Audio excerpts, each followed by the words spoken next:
Hello there, I'm Ian, or Goldie from Sprocket Waffle, and welcome to the first of our serious technical articles.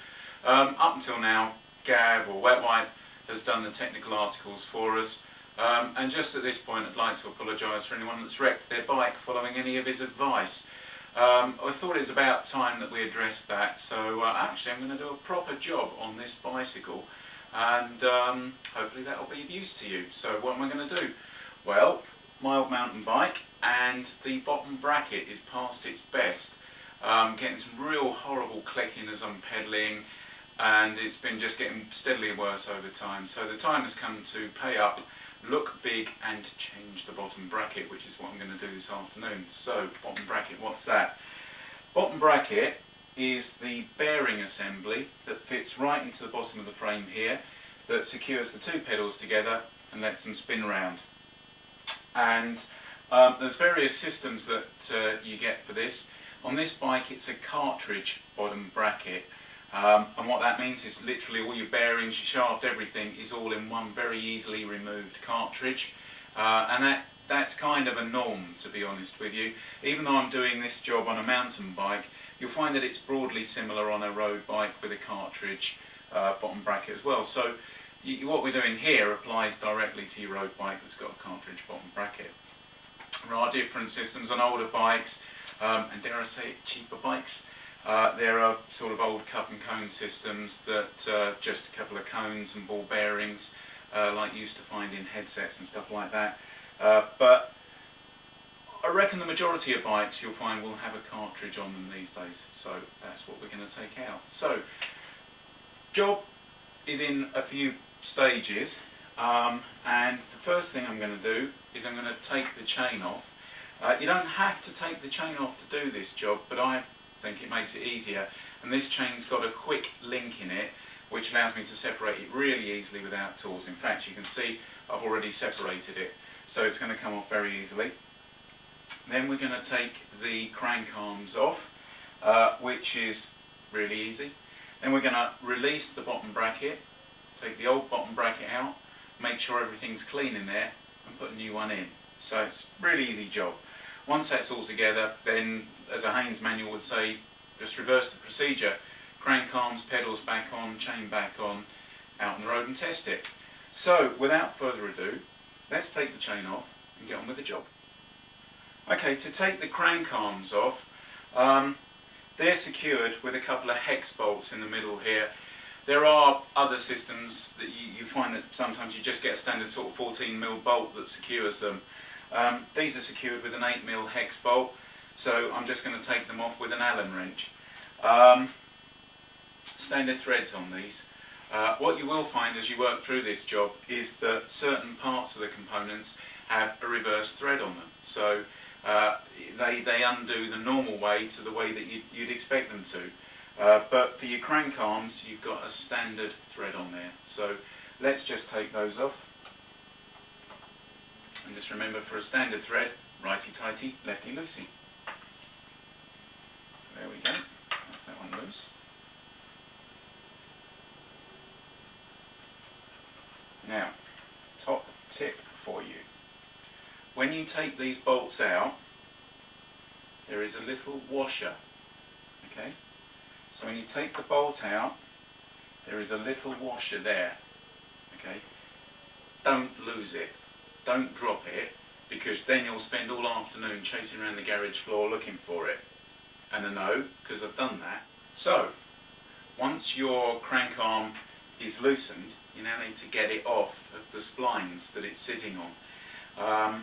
And you'll find there's various different spline patterns. Some of them are just like a square taper spline, so literally 4 sides of a square, and the crank arm fits onto that. These are what's called Octalink, so they're a splined shaft that the pedal assembly sits onto. And to remove those, to remove both of those types, you need one of those. That is a crank extractor. This piece here screws into the pedal, and then you wind out the inner threaded rod, okay, the inner shaft, and it pushes it off the crank. So let me show you how that works.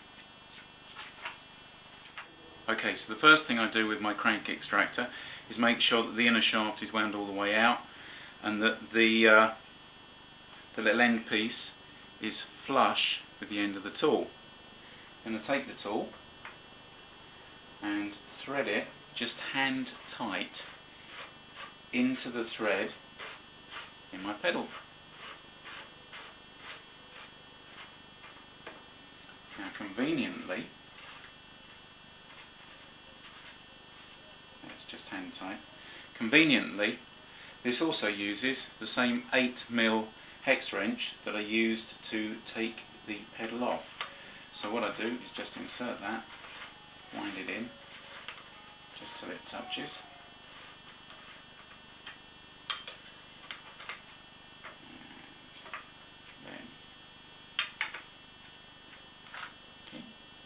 Now if I just keep winding this, what it's going to do is pull that crank arm off the splines for me, which it has done. Voila!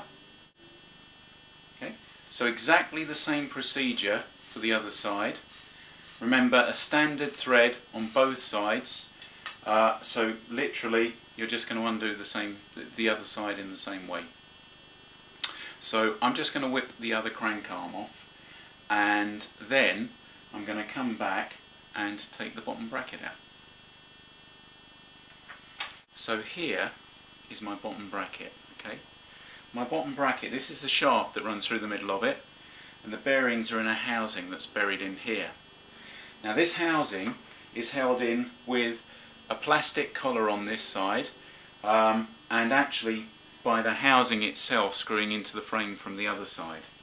And we need to take these out. Now to take these out we need a special tool. Of course you do, you need a special tool for everything you do on your bicycle. And it looks like this. A bottom bracket tool. Okay, so that's got splines on it that will fit into splines in the collar on this side and into the cartridge of the bracket the other. And then literally all you're going to do is unscrew them. This is where you need to remember what I said about threads being different on different parts of this job. The threads that you had on the bolts that hold your pedals onto your cranks, they're standard threads. Righty-tighty, lefty-loosey. These are different. Okay, you've got a standard thread on this side and you've got a reverse thread on the drive side. The easy way to remember this is that to take these off, you're going to unscrew both towards the front of the bike. And this particular tool, I don't know if you can see, it's got flats on the end of it, so you can get either a big adjustable spanner on this or a 32mm socket will fit it. And I'm going to use the socket. Okay, remember what I said, towards the front of the bike to loosen, and that will be the same on both sides. They're usually not that tight, but you will need to use a little bit of effort to get them moving. What you find with these Shimano cartridges is that on the non-drive side here, this locking collar is plastic. Okay, and that gets mixed reviews. I think some people don't like it because it feels cheap, but actually I think it's really good because being plastic, it tends not to corrode into the frame, and I guess that's why they do it. There could be a cost issue in there as well, but basically I don't mind these plastic collars. Okay, so there we go.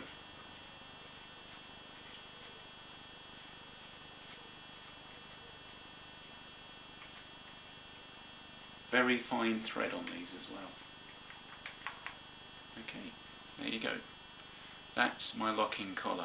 So that's what locks the whole cartridge into the frame. So I'm going to take the cartridge out now. So we're now on the drive side, and I'm going to unscrew the cartridge itself. What you will find is that now that locking collar's out, this won't be especially tight. This one I've already loosened. They will usually require a little bit more effort than that. But again, remember, I'm turning towards the front of the bike to take this out, because this is a reverse thread.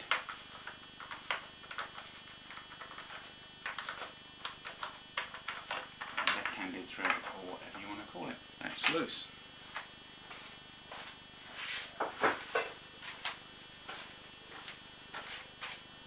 Okay, so that's loose. And there is my old bottom bracket. Now, just for this particular video I'm making here, I did take this out earlier, and when I took it out, there was a lot of rusty water and general crap that came out of the bottom here.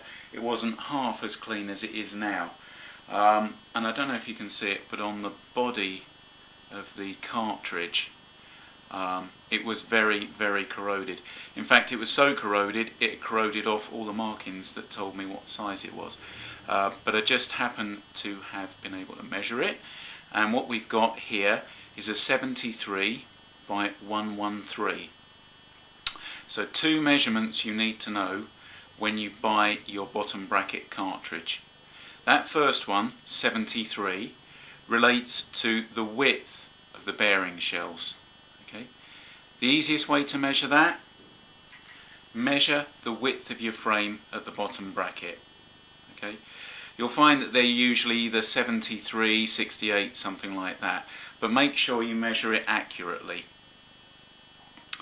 113 is the other measurement, and he says, just trying to get this in shot, 113 is the distance between the pedals. Okay, so it's the width of that shaft. That shaft is 113 millimeters.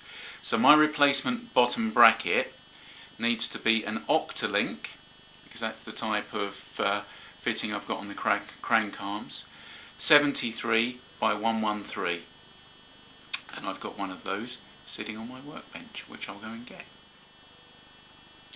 So here's my new bottom bracket. As you can see, this is just a tad nicer than the one I've just taken out. Feels lovely and smooth as well. Okay, so this comes with the bottom bracket, and in the bottom of the packaging here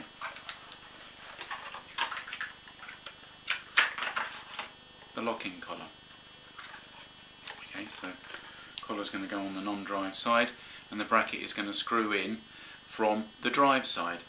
Now with these Shimano bottom brackets, as I say, they come with this plastic locking collar, and I've seen several guides online where they say, you know, just grease all of your threads when you put it back together. Shimano actually recommend that you don't grease the plastic locking collar, but you do grease the alloy threads on the cartridge body. So I'm just going to put some grease on these, and then I'm going to install the cartridge. Okay, so there's my threads greased up. Now remember that from the drive side you've got a reverse thread on this cartridge. Okay, just on the drive side. So remember that we turn towards the front of the bike to take it off, so we're going to turn towards the back of the bike to install it. These are really fine threads, so make sure that you're not cross-threading it. Okay, as I clearly am here. There you go. You'll know when you've got it right, because it will slip in effortlessly.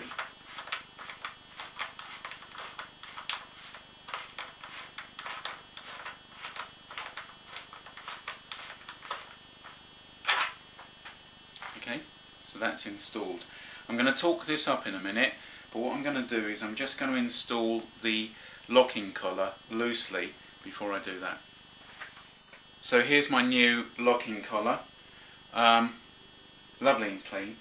Threads in there are lovely and clean. Remember what I say, don't grease this, because this is plastic. It won't corrode to the frame because it's plastic, so you don't need to put grease on it. And in fact, the irony is if you put some grease on it, I think it could probably degrade the plastic and cause it to bind anyway. So remember that this is a conventional thread on this side. Again, take a lot of time and make sure that you're getting this right, not cross-threaded. Okay, and again, I can tell that's right because it's screwing in really easily.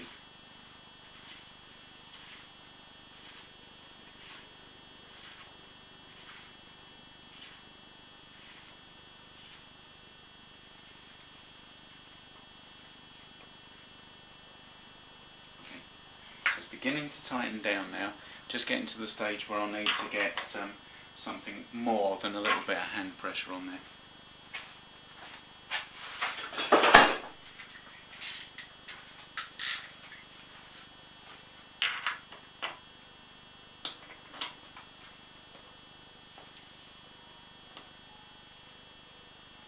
If you're using a socket in your adapter like this, it's really important that you make sure it's pushed fully home.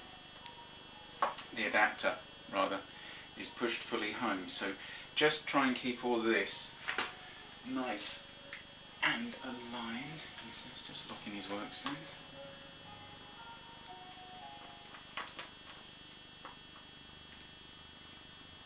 Okay. So now we've got our locking collar in this side. We've got our bracket in the other. I'm going to torque these up now.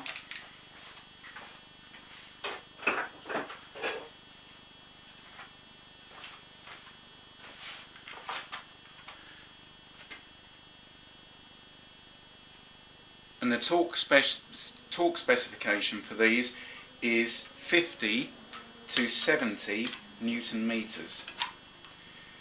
So in old money, 40 foot-pounds would be a pretty good approximation. What I'm going to do is I'm going to tighten down the cartridge first, then I'm going to tighten this locking ring.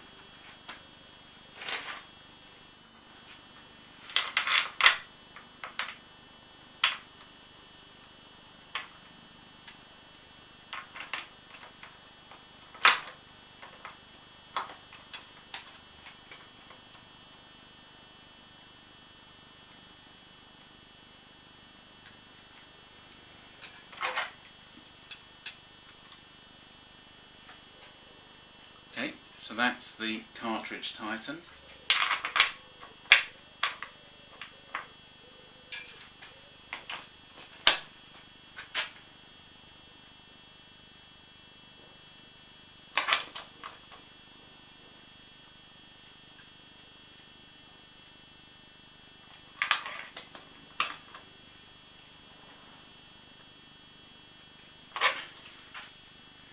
And that's the locking ring tightened. Okay, so now we can start putting everything back together. Okay, remember what I said about the importance of keeping the washer and bolt together and making sure that they stay with the right crank arm? No substitute for a little cable tie in helping you do that. Okay, so what I'm going to do is I'm just going to make sure that all the threads on this are lovely and clean and grease them up just before I refit them. Okay, so I'm ready to refit my crank arm. The splines are already greased. They came greased with the new bottom bracket. So all I do is just align this arm with the splines and push it on. Just find somewhere to hang my hex key. Okay, so I'm just going to line this up.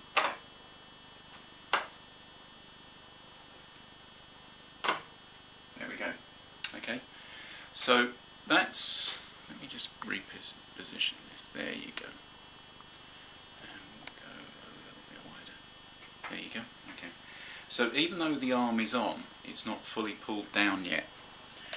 And what's going to do that is this bolt. So, put the bolt in.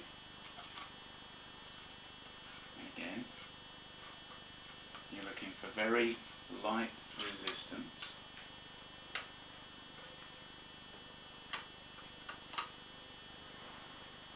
And tighten it down.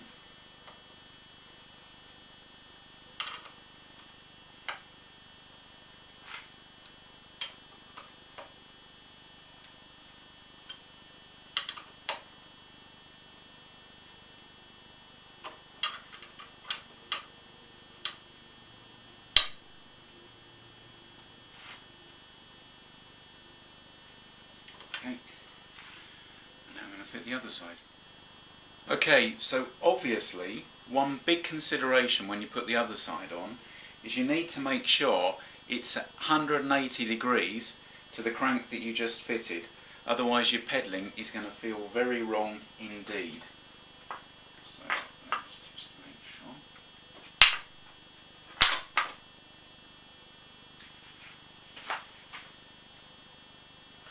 Exactly 180 degrees. There we go. So let's just install the bolt.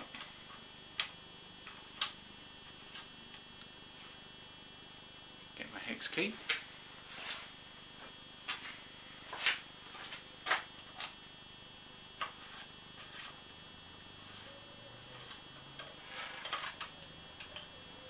And tighten these down.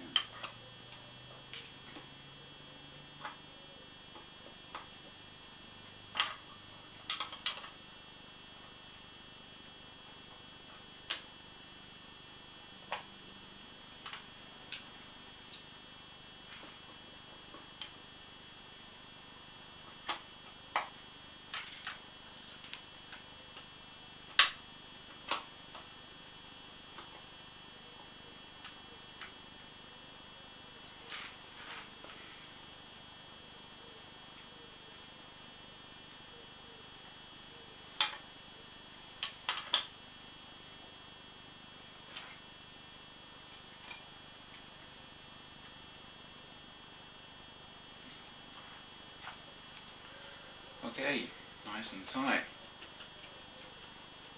And a lovely free running crank. Okay, what I'm going to do is I'm just going to finally tighten those bolts when the bike's back on the ground. So the next job is to reinstall my chain, which I diligently stored in a plastic bag to stop it getting dirty.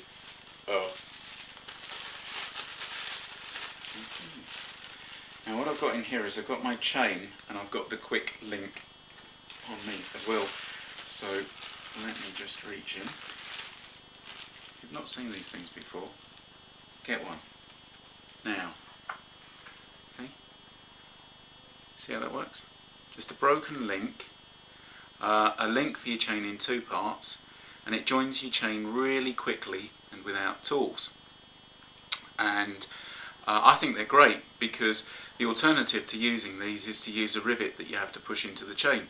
No great shakes, it's quite easy, and if you when you buy a new chain you get a new rivet with it, so you know, there's no excuse for really using them. But these are a lot more surefire. The rivets take a little bit of practice to get into the chain just right. And they can take a little bit of fiddling. Once you've got them in, you can get a tight link and you have to play around with your chain to get them all just right. These things are brilliant. Put your chain together, make sure that you've got two inner plates available, one at each end of the chain. Slip a pin through each of your inner plates, slip the pins through the outer plates and pop it together. Really easy. I'll show you how that works in a second. But let me just put the chain back on. So here's my chain, standard Shimano chain. And I really like Shimano stuff. You pay a little bit more for it, but I actually really think that you can feel the quality.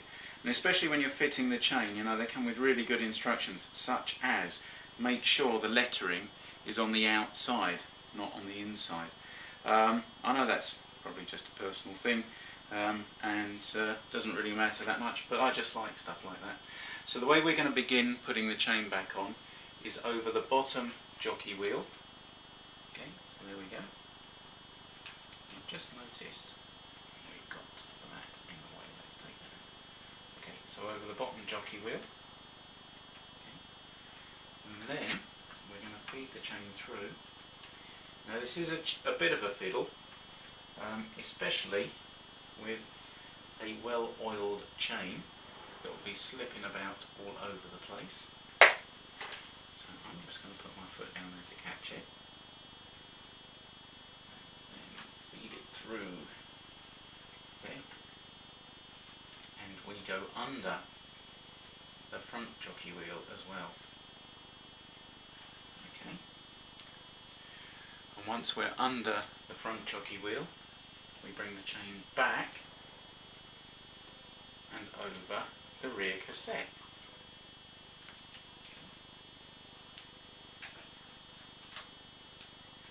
Once you've got enough slack, you can pull this through a little bit, and that will make your life infinitely easier.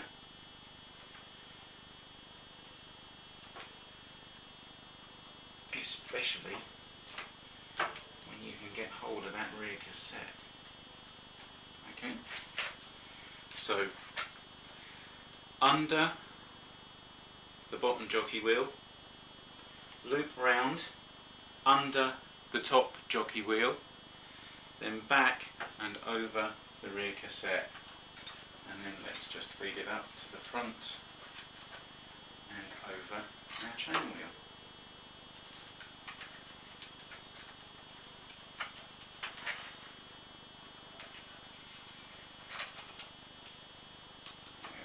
Go.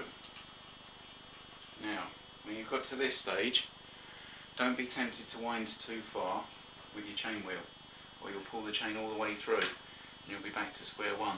So what I'm going to do now is get my quick link and join the chain. Gav, if you're watching, maybe you'd like to do the next serious video. Okay, so the two plates are together. There we go. Just push the plates together, pull the chain apart. What you can do, brakes on the back wheel and turn the crank. Okay. So there we go. We've now got our chain refitted, and we've got a lovely free running crank there. What I'm going to do is I'm just going to flick through the gears and make sure that my indexing is still correct. Do this in the middle ring.